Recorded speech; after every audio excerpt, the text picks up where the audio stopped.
What's the meaning of bis?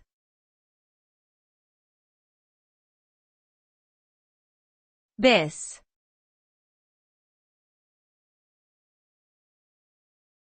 Bis.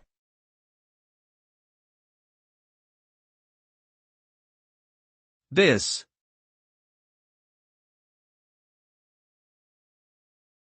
Bis.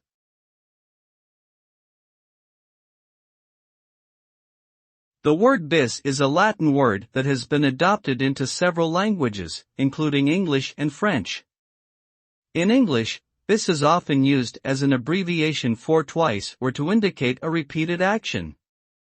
For example, a musical performance may have a section marked bis, indicating that it should be played twice.